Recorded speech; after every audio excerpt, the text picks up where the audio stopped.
இந்த அருமையான காலை வேளையிலும் தேவ சமூகத்துக்கு வந்தவங்க ஒவ்வொருவரையும் இயேசுவின் இணையற்ற நாமத்தினாலே அன்பின் வாழ்த்துக்கள். ஸோ இந்த நாளிலும் வேத வசனம் கேட்க வந்தவங்க ஒவ்வொருவரையும் தேவன் தாமே ஆசீர்வதிப்பார். இருந்த இடத்துல இருந்து நம் கண்களை மூடி ஜெபிப்போம். அன்பு ரட்சகா, இந்த அருமையான தருணத்துக்காய் ஸ்தோத்திரம். ஆண்டவரே, இன்றைக்கு பேச போகிற ஒவ்வொரு வார்த்தைகளும் நீர் ஆசீர்வதிப்பீராக. தீர்க்க தரிசனமாய் பிள்ளைகளோடு இடைப்படுங்க. தொடர்ந்து உங்களுடைய சமூகம் பிள்ளைகளோடு கூட இருப்பதாக. எல்லா தடைகளும் உடைத்தெறிந்து ஆண்டவரே, இந்த வசனத்தில் நீர் என்ன பேசுவீரோ என்று காத்திருக்கிற பிள்ளைகளுக்கு ஏற்ற வார்த்தைகளை கொடுத்து அந்த வார்த்தைகள் ஆண்டவரே பலன் தரத்தக்கதாய் வழிநடத்தும். ஆசீர்வதியும். எல்லா பொல்லாத பிசாசுடைய கிரியைகள் தடைகள் இயேசுவின் நாமத்தினால் அடியேன் சபித்து கட்டுகிறேன். கர்த்தர் தாமே எங்களை தொடர்ந்து வழிநடத்துவீராக. இயேசுவின் நாமத்திலே ஜெபிக்கிறோம் நல்ல பிதாவே. ஆமென், ஆமென், ஆமென். ஹல்லேலூயா. இயேசு நல்லவர். இந்த காலை வேளையில தேவ சமூகத்துக்கு வந்திருக்கீங்க. கர்த்தர் உண்மையாகவே ஒவ்வொரு வாரமும் அவருடைய வார்த்தை நம்மளை நடத்தி கொண்டிருக்கிறது. ஸோ தேவனுடைய வார்த்தை நமக்கு எப்படிப்பட்ட பலனை தருகிறது? அது 100, 60, 30 பலன் தரக்கூடிய ஒரு வல்லமுள்ள வார்த்தையா இருக்கிறது. ஸோ இந்த நாளில் வேத வசனத்துக்கு நேராக நம்மளுடைய கவனத்தை திருப்புவோம். கர்த்தர் நிறைய காரியங்கள் நம்மோடு கூட பேச இந்த நாளில் காத்திருக்கிறார். பாருங்க, கர்த்தருடைய வேதம் அளவற்றது, குறைவற்றது. அது ஒவ்வொரு வார்த்தையும் நமக்கு 100% பலன் கொடுக்கக்கூடியது. நீங்க கேட்கும்போது இது எனக்கு தான் என்று விசுவாசிப்பீர்கள் என்றால் அந்த வார்த்தைகள் உங்கள் வாழ்க்கையில பெரிய காரியங்களை உருவாக்கும். ஆமென், அல்லேலூயா. சோ தேவன் உங்களோடு பேசுவார். நம்ம இப்ப இந்த வேளையில வேத வசனத்துக்கு நேராக நம்முடைய கவனத்தை திருப்புவோம். எரேமியா 1:5 நாம் வாசிப்போம். நான் உன்னை தாயின் வயிற்றில் உருவாக்கும் முன்னே உன்னை அறிந்தேன். நீ கர்ப்பத்திலிருந்து வெளிப்படும் முன்னே நான் உன்னை பரிசுத்தம் பண்ணி உன்னை ஜாதிகளுக்கு தீர்க்கதரிசியாக கட்டளையிட்டேன் என்று சொன்னார். ஆமென், ஹல்லேலூயா. இயேசு நல்லவர். இந்த நாட்களில இந்த பிரசங்கத்தை கேட்க வந்த ஒவ்வொருவரையும் கர்த்தர் தாமே ஆசீர்வதிப்பாராக. பாருங்க, வசனம் சொல்லுகிறது, தாயின் கருவில் உருவாகும் முன்பே, அந்த கர்ப்பத்தில் வெளிப்படும் முன்பதாகவே கர்த்தர் தாமே உங்களை குறித்து ஒரு பெரிய திட்டத்தை வைத்திருக்கிறார். ஆமென், ஹல்லேலூயா. இந்த உலகத்துல யாரும் வெறுமையாய் பிறக்கவில்லை. எல்லோருக்குள்ளும் ஒரு திட்டத்தை கர்த்தர் வைத்திருக்கிறார். அந்தந்த திட்டத்தின்படி தான் கர்த்தர் ஒவ்வொருவரையும் உருவாக்கி நடத்துகிறார். ஆமென், அல்லேலூயா. சோ எரேமியா பார்த்து சொல்லுகிறார், அப்பா, உன்னுடைய காரியம், உங்கள் எதிர்காலங்கள், உன்னுடைய திட்டங்கள், உன்னுடைய ஊழியங்கள், உன்னை சம்பந்தப்பட்ட எல்லாமே நீ கருவில இருக்கும் பொழுதே நான் உருவாக்கினேன் என்று கர்த்தர் பேசுகிறார். ஆமென். அந்த தேவன் தான் இந்த காலை வேளையில் உங்களிடத்துல பேசுகிறார். பாருங்களேன், நிறைய பிளான் இருக்கு. பிளான் இல்லாம இல்ல. கர்த்தர் ஒரு பெரிய திட்டத்தை வைத்திருக்கிறார். சின்ன பிள்ளைகள் இருந்து பெரியவர்கள் வரைக்கும் தேவன் இந்த பூமியில ஆண்டவர் ஆசீர்வாதமான திட்டங்களை வைத்திருக்கிறார். அல்லேலூயா. நம்ம வேதத்திலேயே நம்ம எடுத்து பார்த்தோம்னா வேதத்துல சொல்லப்பட்ட எல்லாமே ஒன்றோடு ஒன்று கனெக்டிவா தான் இருக்கு. சோ துவக்கத்திலிருந்து ஆதியிலிருந்து அந்த வரைக்கும் பாத்தீங்கன்னா எல்லாமே ஒரே நூலில கோர்க்கப்பட்ட மணிகளை போல தான் இருக்கிறது. ஏன்னா எல்லா இடத்துலயுமே ஒரு திட்டம் இருக்கிறது.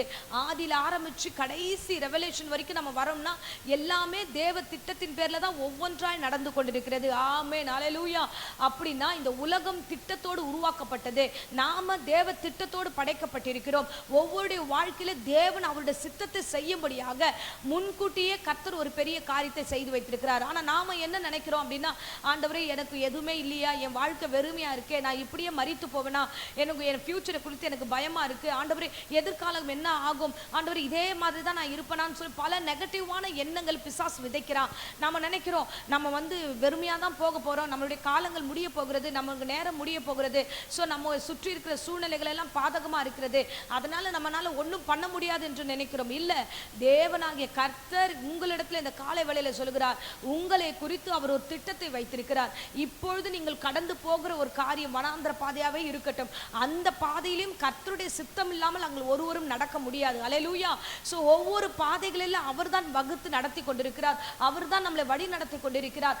அந்த தேவன் இந்த காலை வேளையில உங்களோடு கூட பேசுகிறார். ஆமென். ஆகையால நீங்க சோர்ந்து போகாதீங்க. உங்களுக்கு திட்டம் இல்லை என்று நினைக்காதீங்க. இன்னும் வறுமையில நான் ஏன் வாழணும், என்ன ஏன் வறுமை சூழ்ந்து இருக்கிறதுன்னு யோசிக்காதீங்க. தேவன் நடத்துகிற விதங்களில் இதுவும் ஒரு வகையா இருக்கிறது.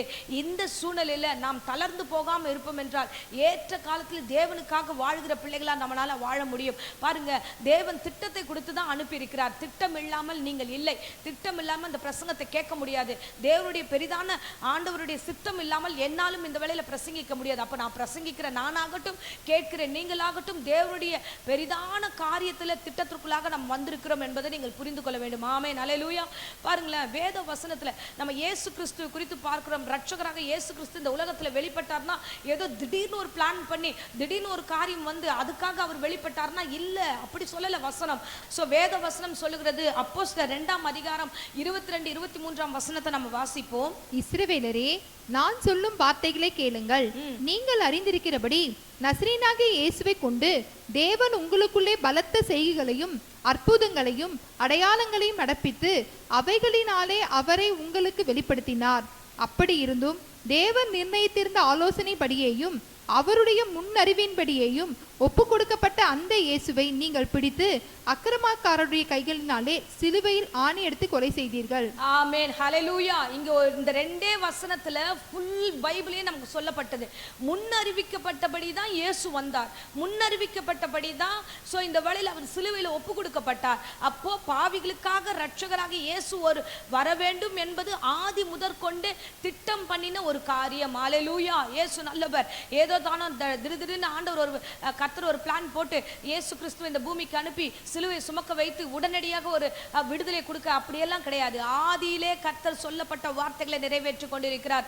இயேசுவே இதை ஒரு இடத்துல சொல்லுகிறார். நம்ம வாசிக்கலாம்.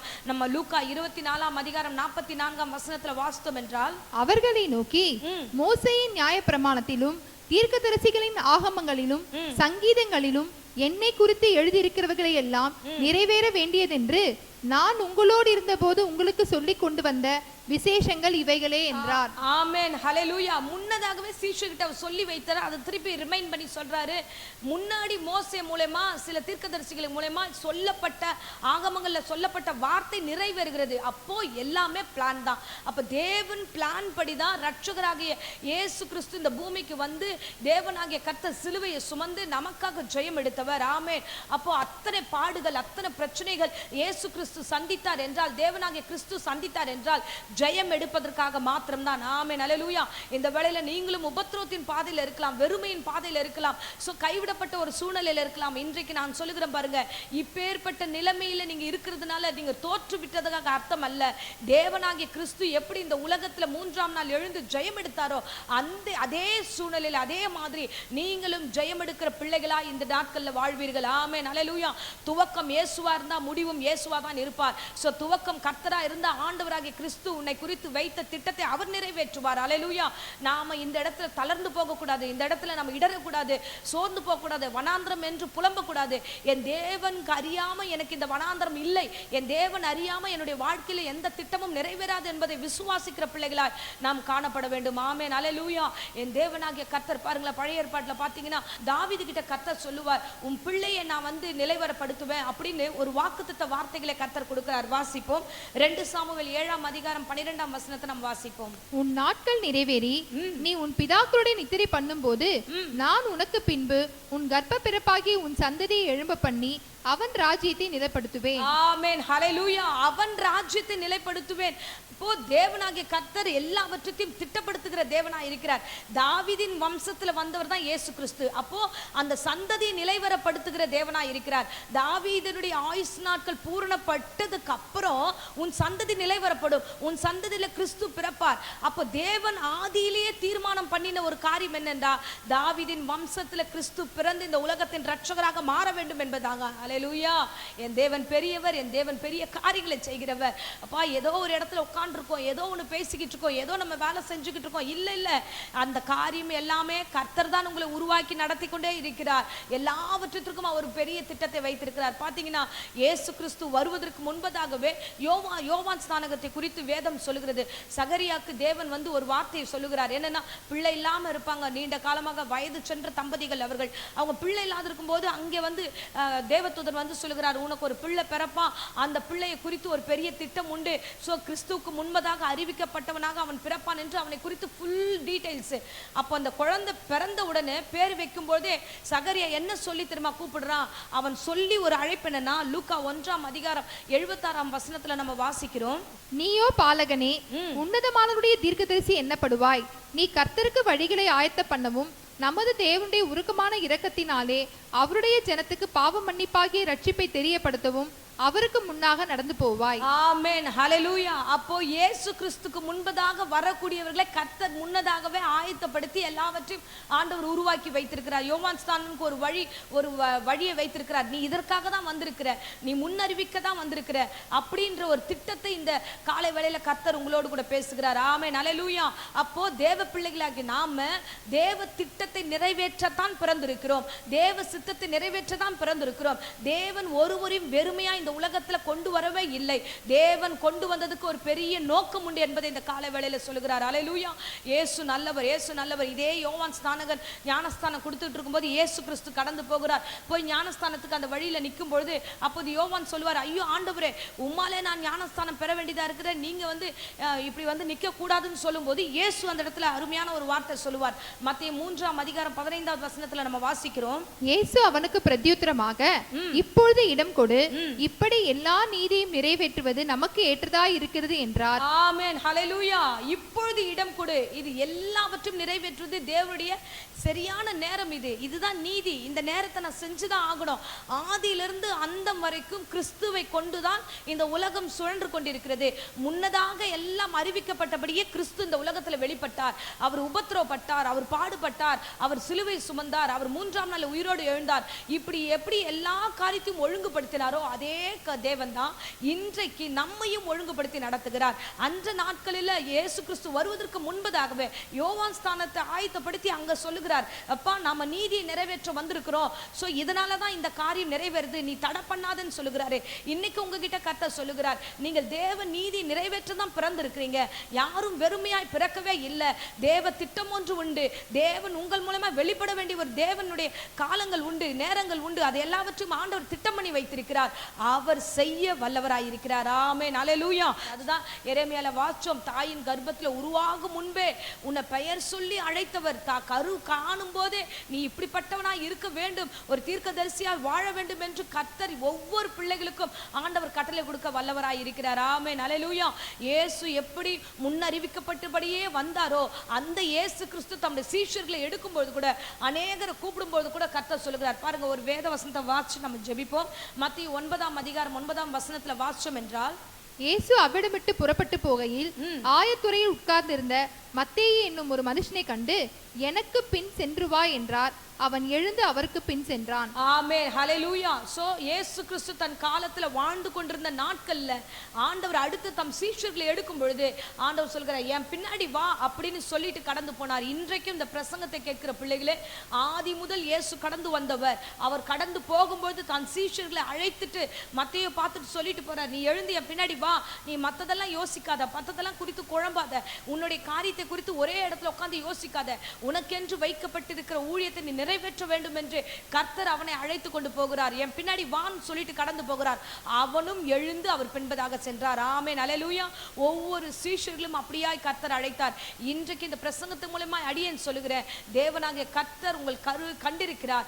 அவர் தாயின் கர்ப்பத்திலே உங்களை குறித்து ஒரு பெரிய திட்டத்தை வைத்திருக்கிறார். அவர் சித்தத்தையும் திட்டத்தையும் நிறைவேற்றினபடினால்தான் இந்த பிரசங்கத்தை நீங்க கேட்டுக்கொண்டிருக்கிறீங்க. உங்களுடைய வாழ்க்கையில முடிவு இது கிடையாது. இப்ப குழப்பமான நிலையில இருந்திருக்கலாம், வனாந்தரமான நிலையில இருந்திருக்கலாம், தேவையற்ற ஒரு சூழ்நிலையில பயத்தின் மத்தியில இருந்திருக்கலாம். இது முடிவல்ல, இது ஒரு முடிந்து போகக்கூடிய காரியம் அல்ல. உங்களை கொண்டு செய்ய வேண்டிய திட்டமும் காரியமும் பெரிதா இருக்கிறபடினால அதை நோக்கி நீங்கள் ஓட வேண்டிய அவசியமா இருக்கிறது. ஹல்லேலூயா. ஆகையால கிறிஸ்து எப்படி ஆதியிலிருந்து அந்தம் வரைக்கும் அவரை குறித்து எழுதப்பட்டது எல்லாம் நிறைவேறினதோ அதே மாதிரி உங்களை குறித்து இந்த எழுதப்பட்ட எல்லா வாக்குத்தத்த வார்த்தைகளும் நிறைவேறும். நிறைவேறின பின்புதான் இந்த உலகத்திலிருந்து நீங்கள் எடுத்துக்கொள்ளப்படுவீர்கள். ஹல்லேலூயா. என் தேவனுடைய திட்டம் பெரிதா இருக்கிறது. யோவான் ஸ்நானகன் செய்து முடித்தார், கூட வந்த சீஷர்கள் செய்து முடித்தார்கள். இப்போது நம்முடைய கடமை அவருடைய திட்டத்தை செய்யும்படியாய் கர்த்தர் அழைத்திருக்கிறார். ஆமென், ஹல்லேலூயா. ஆகையால வெறுமையான பாத்திரங்களை நிரப்ப வல்லவர். சூழ்நிலைகள் உங்களுக்கு பாதகமா இருக்கலாம், இந்த வசனம் உங்களுக்கு சாதகமாய் வருகிறது, அந்த வசனத்தை பிடித்துக் கொள்ளுங்க.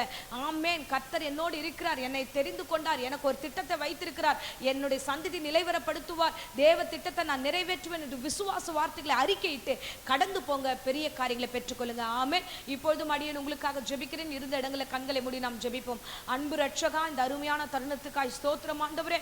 அப்பா, இந்த நாளிலும் கர்த்தாவே, ஆதி முதல் அந்தம் வரைக்கும் ஆண்டவரே, அப்பா நீர் பேசின எல்லா வார்த்தைக்காக நன்றி. கோர்வையாய் கொடுக்கப்பட்ட வாக்குத்தத்த வசனங்கள் எல்லாம் இயேசு கிறிஸ்து வருவதற்கும் போவதற்கும் எல்லாவற்றும் நிறைவேறினது போல எங்களுடைய வாழ்க்கையிலும் ஆண்டவரே, கருவிலே உம்முடைய கண்கள் கண்டதுக்காய் ஸ்தோத்திரம்.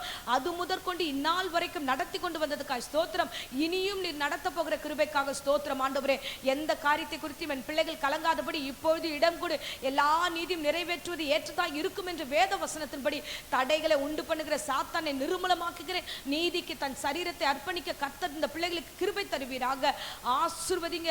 யோவான் ஸ்நானகன் எப்படி விட்டு கொடுத்தாரோ, மத்தேயு எப்படி விட்டு கொடுத்தாரோ, அதே மாதிரி ஆண்டவரே தன் வாழ்க்கையில பிள்ளைகள் ஆண்டவரே உம்முடைய வசனத்துக்கும் வார்த்தைகளுக்கும் ஆண்டவரே தன் வாழ்க்கையை அர்ப்பணிக்க கிருபை தருவீராக. தொடர்ந்து ஆசீர்வதிங்க. பயமுறுத்துகிற, பலவீனப்படுத்துகிற, சோர்வுக்குள்ளாய் மாற்றுகிற எல்லா விதமான வெறுமையின் வார்த்தைகளும், சாத்தானுடைய தந்திரமான வார்த்தைகள் இயேசுவின் நாமத்தினால் சபித்து கட்டுகிறேன். என் தேவன் தாமே பொறுப்பெடுத்துக் கொள்ளும். ஆசீர்வதியும், ஆசீர்வதியும். எந்த நிலையில இருந்தாலும் ஆண்டவரே அந்த ஆசீர்வாதத்தின் முழுமை அந்த வீடுகளுக்குள்ளாய் கடந்து செல்லட்டும். இப்போதும் வியாதியோடு பலவீனத்தோடு யாராகிலும் இந்த பிரசங்கத்தில் இருந்தா ஆண்டவர் அவர்களுக்கு பூரண சுகம் உண்டாகட்டும், ஆரோக்கியம் உண்டாகட்டும். தொடர்ந்து காத்துக்களும் தெய்வீக கரம் கூட இருக்கட்டும். அப்பா, இன்றைக்கு பிரசங்கத்து நிமித்தமாக ஒவ்வொருவரையும் ஆண்டவரை அடியேன் ஆசீர்வதிக்கிறேன். பிதா, குமாரன், பரிசுத்தாவின் திரியேக நாமத்தினால உங்களை ஆசீர்வாதத்தை ஒப்பு கொடுக்கிறேன். ஜீவனுள்ள நல்ல பிதாவே, ஆமென், ஆமென். Praise the Lord. God bless you.